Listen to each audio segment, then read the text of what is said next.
It is now my great honor and privilege to invite His Holiness Hazrat Mirza Masroor Ahmad, Khalifatul Masih V, to address the audience. Beloved Hazur.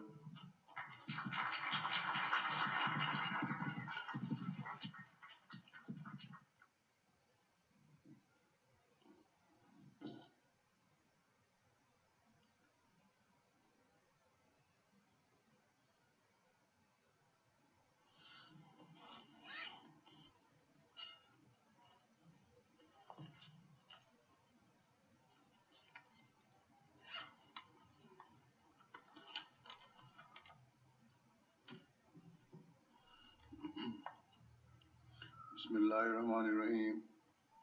In the name of Allah, the gracious, ever merciful. All the distinguished guests, Assalamu alaikum wa rahmatullahi wa barakatuhu. Peace and blessing of Allah be upon you all.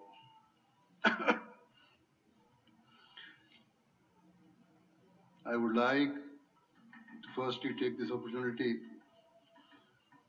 to thank all our guests for accepting our invitation and joining us today. This reception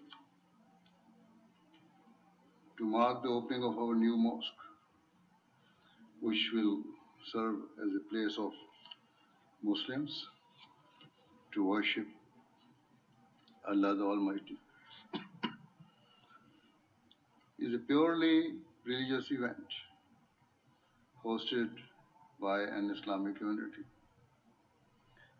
Given that most of you are not Muslim or members of the Ahmadiyya Muslim community, your attendance reflects your open-heartedness, grace, and tolerant attitudes, for which I must commend you. These words of appreciation are not a mere attempt to be polite. Rather, they are heartfelt, and indeed it is incumbent upon me to express my sincere gratitude to all of you, because the Prophet of Islam, peace and blessing of Allah be upon him, said that a person who is not grateful to other people could not be thankful to God Almighty.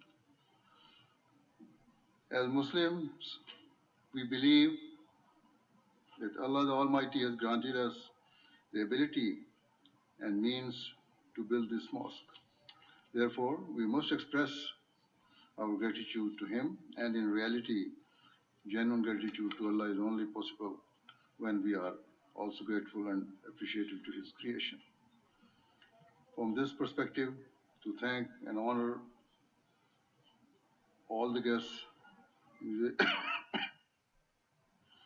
religious obligation for me as a Muslim. Similarly, I must express my earnest gratitude to all people who have assisted or supported this project in any way. The principal objectives underlying any mosque built by our community are always the same.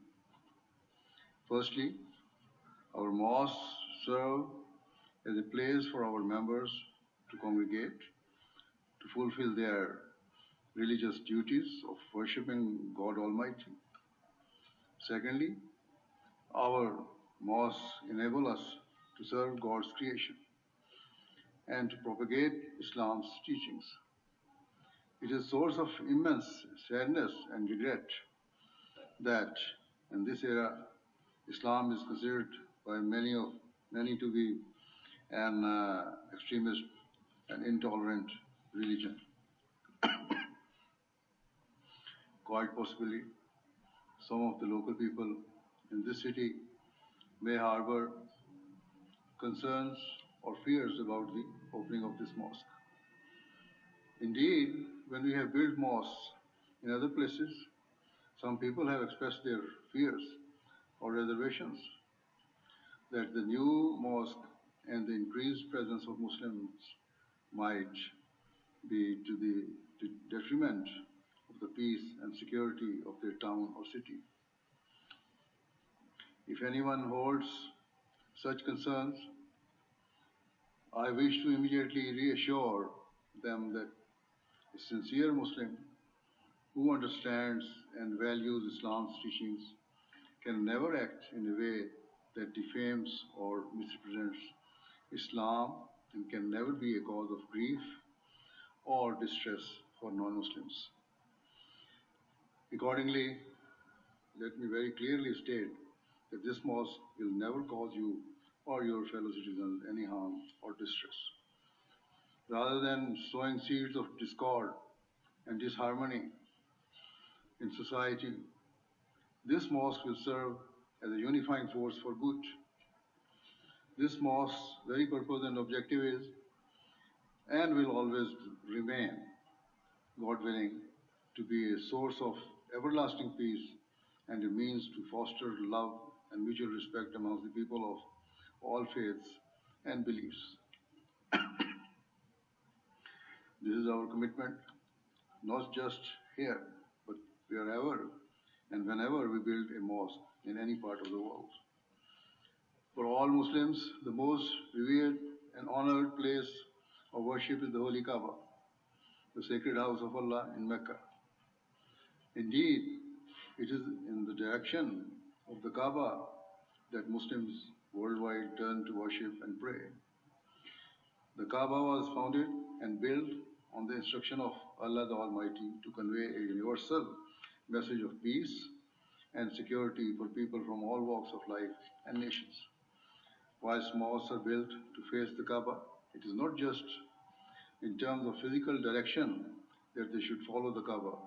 Rather, every mosque and those who worship within them must strive to emulate and faithfully represent the objectives of the sacred house.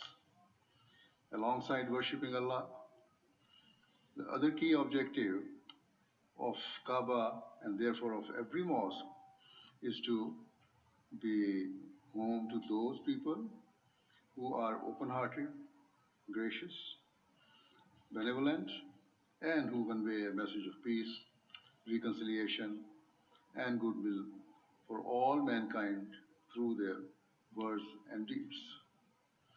In chapter 3, verse 198, in verse 98 of the Holy Quran, which is the holiest and most sacred book for all Muslims, Allah the Almighty states regarding the Kaaba that whoso enters it enters peace.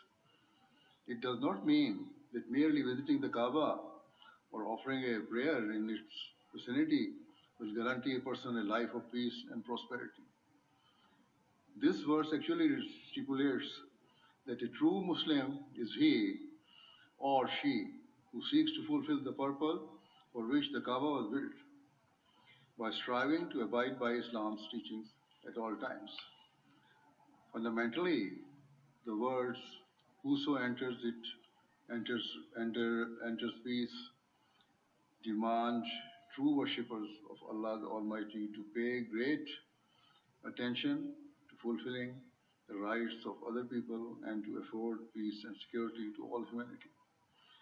In this way, they not only attain peace but also become a guarantor for the peace of others. Most regrettably, it is alleged by the opponents of Islam that it is an extremist religion that promotes violence and warfare. Nothing could be further from the truth.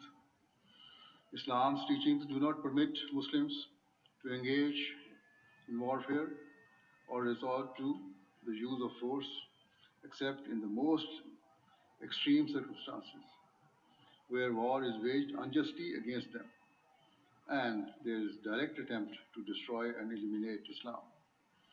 In early Islam, the conditions were so